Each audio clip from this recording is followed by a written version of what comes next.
இல்லை இப்போ கூட்டணியாக போனாங்கன்னா இவர் வரதே சிஎம் ஆகுதான். ஸோ கூட்டணியாக போனாங்கன்னா அவங்க சொல்கிறத இவர் கேட்குற மாதிரி இருக்கும். ஸோ இவரால் தனியாக வந்து நிற்க முடியாதுல்ல. டிசிஷன் அத்தாரிட்டி கொஞ்சம் குறையும். ஸோ தனியாக நிற்கிறது பெட்டர். வர்றாங்க போகிறாங்க எல்லாருக்குமே அவங்கவுங்க அந்த பீச்சில் அதை கட்டுறாங்க, சமாதி கட்டுறாங்க, வைக்கிறாங்க. நமக்குன்னு எதுவுமே பண்ணுறது கிடையாது. ஸ்கூல் கட்ட காசு இல்லை, அதெல்லாம் கட்டுறாங்க வைக்கிறாங்க. ஏன்னா அவங்கவுங்க பின்னாடி பேர் சொல்கிற மாதிரி கட்டிட்டு போயிடுறாங்க ப்ரோ. எல்லாருமே சினிமாவிலேருந்து வர்றவங்க போகிறவங்களாம் பொது மக்களுக்குன்னு எதுவுமே பண்ண மாட்டாங்க, வைக்க மாட்டாங்க. அதே சினிமாவில் பாலிடிக்ஸுக்கு வந்தாலே அது வேஸ்ட்டு ப்ரோ.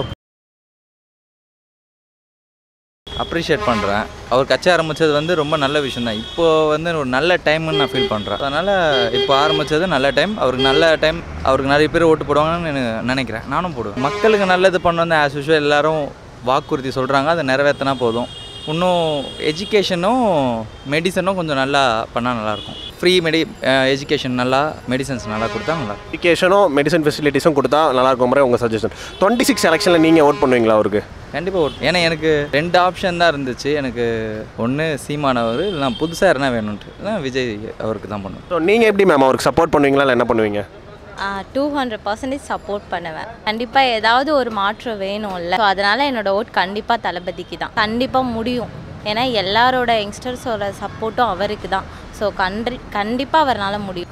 அவருக்கு ஆல்ரெடி நிறைய ஃபேன்ஸ் இருக்காங்க. கிட்ஸ்லேருந்து வயசானவங்க முடியும் அவருக்கு நிறைய ஃபேன்ஸ் தான். ஸோ கண்டிப்பாக எல்லாரோட சப்போர்ட்டும் அவருக்கு இருக்கும். நான் அவரோட ஃபேன். ஆக்சுவலி அவர் வரதை தான் நான் எக்ஸ்பெக்ட் பண்ணுவேன். ஸோ வந்தார்னா ஓகே. ஏன்னா இப்போ வந்து என்னால் விஜய் வந்து எல்லா இடத்துலையும் பார்க்க முடியாது. நான் பார்க்குறது ஒரு பெரிய விஷயமா இருக்கும்ல. இப்போ அவர் வந்து ஒரு கட்சியில் இருக்கார் அப்படின்னா ஓட்டு கேட்குறப்ப வருவார்ல. ஸோ அந்த மாதிரி டைமில் அவர் மீட் பண்ணுறது எனக்கு பெரிய விஷயமா. ஆக்சுவலி அவர் ஃபஸ்ட்டு வராருனோடனே எனக்கு அதுதான் மைண்டில் வந்தது.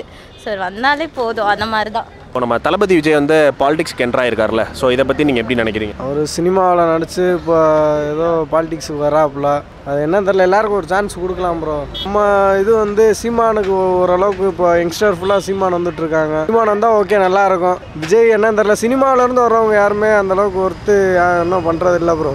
எந்த ஐடியாவும் கிடையாது ப்ரோ நமக்கு. இந்த கட்சி யார் வந்தாலும் என்ன நல்லா பண்ணாங்கன்னா ஓகே தான், வேறு எதுவும் கிடையாது. மக்கள் வர்றாங்க போகிறாங்க எல்லாருக்குமே அவங்கவுங்க அந்த பீச்சில் அதை கட்டுறாங்க, சமாதி கட்டுறாங்க, வைக்கிறாங்க. நமக்குன்னு எதுவுமே பண்ணுறது கிடையாது. ஸ்கூல் கட்ட காசு இல்லை, இந்த இதெல்லாம் கட்டுறாங்க வைக்கிறாங்க. ஏன்னா அவங்கவுங்க பின்னாடி பேர் சொல்கிற மாதிரி கட்டிட்டு போயிடுறாங்க ப்ரோ. எல்லாருமே சினிமாவிலேருந்து வர்றவங்க போகிறவங்களாம் பொது மக்களுக்குன்னு எதுவுமே பண்ண மாட்டாங்க, வைக்க மாட்டாங்க. அதே சினிமாவில் பாலிடிக்ஸுக்கு வந்தாலே அது வேஸ்ட்டு ப்ரோ.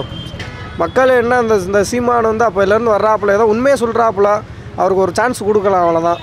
மற்றபடி விஜய் ஆக்டர் அந்த மாதிரிலாம் நமக்கு ஃபியூச்சரில் வந்து கண்டிப்பாக வர வாய்ப்பு இருக்குது ப்ரோ அதிகமாக. இப்போ யங்ஸ்டர் ஃபுல்லாமே சீமானு தான் ப்ரோ. இப்போ எல்லாம் இந்த பெரிய ஆள் எல்லாருமே இந்த டிஎம்கே ஏடிஎம்கே இந்த மாதிரி போயிட்டுருக்கு. கொஞ்சம் இன்னும் ஒரு 5 இயர்ஸுக்கு அப்புறம் வந்து ஸ்டூடெண்ட்ஸு மெச்சூரிட்டி எல்லாமே சீமானுக்கு தான் ப்ரோ வரும் கண்டிப்பாக. ஸோ அப்போ விஜய் வந்து 26 எலெக்ஷனில் ஜெயிப்பார்னு நினைக்கிறீங்களா இல்லை மாட்டார்னு நினைக்கிறீங்களா? அது நம்ம சொல்லி என்ன ப்ரோ இருக்குது, மக்கள் சொல்லணும்.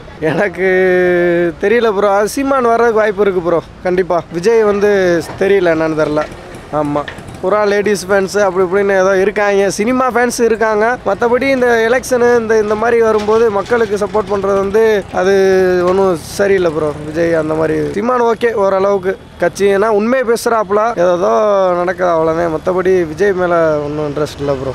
நான் வந்து தலை ஃபேனும் ப்ரோ. விஜய் வந்து அப்படிலாம் கிடையாது. விஜய் வந்தால் அந்த அளவுக்கு இருக்காது ப்ரோ.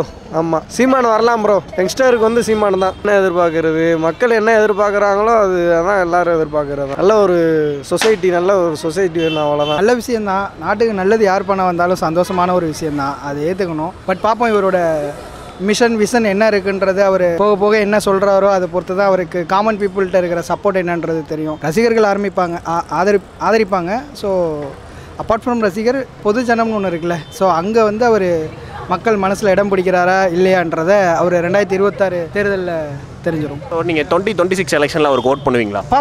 பார்ப்போம். சரி, ஆல்ரெடி எல்லாத்துக்குமே மாற்றி தான் போட்டுட்ருக்கோம். ஸோ அதில் மாறுதலுக்கு உட்பட்டது இவராக இருப்பாரான்றது போக போக தானே தெரியும். அவர் வரட்டும், அவர் என்னென்ன கருத்துகள் எடுத்து வைக்கிறாருன்றது பார்ப்போம். ஸோ அதை பொறுத்து நம்ம என்ன செய்கிறாருன்றதை நம்ம டிசைட் பண்ணலாம். சரி, எல்லாராலையும் ஒரு விஷயங்கள் ஆக்கப்பூர்வமாக பண்ணக்கூடிய விஷயங்கள் இங்கே நிறையாவே இருக்குது. ஸோ அதை கரெக்டான விஷயத்தில் எடுத்துகிட்டு போனால் கண்டிப்பான பாசிபிலிட்டி இருக்குது, முடியாமல் கிடையாது. அது எப்படி அஃபெக்ட் பண்ணணும்னு சொல்ல முடியும். சீமான் வந்து தமிழகத்தோட சப்போர்ட்டுக்காண்டி தான் பேசிகிட்டு இருக்கிறாரு. ஸோ இப்போ உதாரணத்துக்கு ஒரு ஃபேமிலி எடுத்துக்கோங்களேன், அண்ணன் சம்பாதிக்கிறாரு, ஸோ அடுத்து வந்து தம்பி வந்து சம்பாதிக்க வராருன்னா, ஸோ அண்ணன் சம்பாதிக்கிறாரு, தம்பி சம்பாதிக்கிறாருன்னா அண்ணன் சம்பாதிக்கிறது வந்து தடைப்பட்டு போயிடுமா, அந்த ஃபேமிலியோட இதை வந்து குறைக்கவா போகுது? கிடையாதுல்ல. ஸோ அண்ணன் ஒரு விதத்தில் சப்போர்ட் பண்ணுறாருன்னா தம்பி அடுத்து சம்பாதிக்கிறாருன்னா அது ஃபேமிலிக்கு சப்போர்ட் தானே ஆக போகுது. எண்ட் ஆஃப் த டே நம்ம தமிழகத்துக்கு ஏதாவது ஒரு நல்ல விஷயங்கள் நடந்தது, ஸோ நல்ல விஷயங்கள் ஃபேவரபுளாக நடந்ததுன்னா வரவேற்கக்கூடியது தான். அது சீமானுக்கு பாதிப்படைன்றதெல்லாம் சொல்ல முடியாது. ஆக்சுவலாக கண்டிப்பாக சப்போர்ட் பண்ணுவோம். நம்மளுக்கு அவரை தெரியும், நிறைய படம்லாம் நடிச்சிருக்காரு, கண்டிப்பாக சப்போர்ட் பண்ணுவோம். ஸோ இப்போ வந்து கட்சி ஸ்டார்ட் பண்ணி ஒரு 26லேயே அவரால் சிஎம் ஆக முடியும் நீங்கள் நினைக்கிறீங்களா? நான் ஏன் இந்த கொஸ்டின் உங்ககிட்ட கேட்டேன்னா, ஏற்கனவே நிறையா பார்ட்டிஸ் இருக்காங்க. ஸோ டிஎம்கே, ஏடிஎம்கே, நாம் தமிழர், இந்த மாதிரி நிறைய பெரிய பார்ட்டிஸ்லாம் இருக்காங்க. ஸோ இவங்களை பீட் பண்ணி விஜயால் வர முடியும்னு நினைக்கிறீங்களா? கண்டிப்பாக வர முடியும். ஆக்சுவலி வந்து ஒரு லீடர்னா வந்து அவருக்கு வந்து பாப்புலாரிட்டியும் வேணும்ல, அவர் வெல்னோனாலும் இருக்கணும்ல. விஜய் எவ்வளோ வெல்னோனாரோ, எத்தனையோ ஊர்லேயே வெல்னோனா இருக்காரு, நாட் ஒன்லி ஹியர். கண்டிப்பாக முடியும். Why not? ஏன் முடியாது? கண்டிப்பாக முடியும். இவரும் நல்லா, I mean like is more advance. MGR டைமில் உள்ளவங்க அவங்க, இப்போ இவரோட டைமில் இவர். ஸோ முடியும், கண்டிப்பாக முடியும். Why not? அவர் ஒரு நடிகராக நான் அப்ரோச் பண்ணுறேன், ஆனால் ஒரு பொலிட்டீஷியனாக வந்து என்னால் ஜட்ஜ் பண்ண முடியல. அவங்க ஒரு முறை வந்து ஏதாவது பண்ணுறாங்களா என்னன்றது தெரிஞ்சாதான் நாங்கள் அவங்களுக்கு சப்போர்ட் பண்ண முடியும். ஸ்டார்டிங்லேயே வந்து ஒரு நடிகையாக சப்போர்ட் பண்ணலாம், பட் ஒரு பொலிட்டீஷியனாக டக்குன்னு ஏற்றுக்க முடியாது. அவர்கிட்ட என்ன விஷயங்கள் பண்ணால் நல்லா இருக்கும்னு நினைக்கிறேன்னா, நிறைய விஷயங்கள் வந்து கேஸ்ட்னால அந்த மாதிரி வித்தியாசமாக வருது. அது இல்லாமல் எல்லாரும் சமம் நினைக்கிறது இருந்தால் நல்லா இருக்கும்னு நினைக்கிறோம். அதுதான் நான் உங்களுக்கு சொன்னேன் இல்லைங்களா, ஒரு நடிகையாக என்னை பிடிக்கும், ஆனால் பொலிட்டீஷியனாக நாங்கள் ஏற்றுக்கணுன்றது எங்களுக்கு இன்னும் சரியாக தெரியலை. அவருக்கு அறிவிச்சாருன்னா அது எங்களுக்கு பிடிச்சதாக இருந்ததுன்னா நாங்களாம் சப்போர்ட் பண்ணுற மாதிரி இருந்தால் ஓட் பண்ணுவோம். நிறைய விஷயங்கள் ப்ராப்ளமேட்டிக்காக தான் இருக்குது, அதனால் எதையும் குறிப்பிட்டு சொல்ல முடியாது. நிறைய விஷயங்கள் ப்ராப்ளமாக இருக்குது. எப்படி பார்க்குறதுனா, இட்ஸ் நியூ தான் வந்திருக்காங்க. ஸோ பார்த்தீங்கன்னா ஒரு மாற்றம் உண்டாகும்னு நினைக்கிறேன். ஸோ நான் சப்போர்ட் பண்ணுறதுக்கு ரெடி. ஸோ அவங்கக்கிட்ட நிறைய யங்ஸ்டர்ஸுமே இருக்குது. ஸோ அவங்க வரதில் வந்து மைட் பி சேஞ்ச் நடக்கலாம் அப்படின்ற மாதிரி என்னுடைய கருத்து. எப்படி சொல்கிறதுனா, தெர் இஸ் டேக்ஸ் அதிகமாக இருக்கும். சம்டைம்ஸ் வந்து தெர் இஸ் ரோட்ஸ், அந்த மாதிரிலாம் இஷ்யூஸ்லாம் இருக்குது. ஸோ அந்த யங்ஸ்டர்ஸாக ஒரு போஸ்டிங்க்கு அந்த மாதிரி வந்தாங்கன்னா இட் மைட் பி சேஞ்ச். அதனால் கொஞ்சம் நல்லாயிருக்கும் அப்படின்னு நினைக்கிறேன். உங்களுக்கு அடி வாங்காது, மற்ற இதில் வேணால் அடி வாங்குறதுக்கு வாய்ப்பு இருக்குது. பட் ஈக்குவலி இவர்கிட்டையும் சப்போர்ட்ஸ் இருக்குது, இவங்ககிட்டையும் சப்போர்ட்ஸ் இருக்குது. லைட்டாக வேணால் வாங்க வாய்ப்பு இருக்குது, பட் ஒரு மோஸ்ட்டாக வாங்குறதுக்கு வாய்ப்பு இல்லை. ஸோ அப்போ நீங்கள் 26 எலெக்ஷனில் விஜய்க்கு ஓட் பண்ணுவீங்களா? கண்டிப்பாக பண்ணுவேன். சொல்ல முடியாது, based on the situation. 2 years இருக்குது. இந்த 2 இயர்ஸில் ஆல்டர்னேட்டிவ் அவங்க என்ன பண்ணுறாங்கன்றத வச்சு தான் நம்ம சொல்ல முடியும். 2026 ஜெயிப்பாரா, இல்லை மெஜாரிட்டியாக வருவாரா, இல்லை என்ன வரான்றது பேஸ்ட் ஆன் த டைமிங்கில் தான் வந்து இதாக இருக்கும்.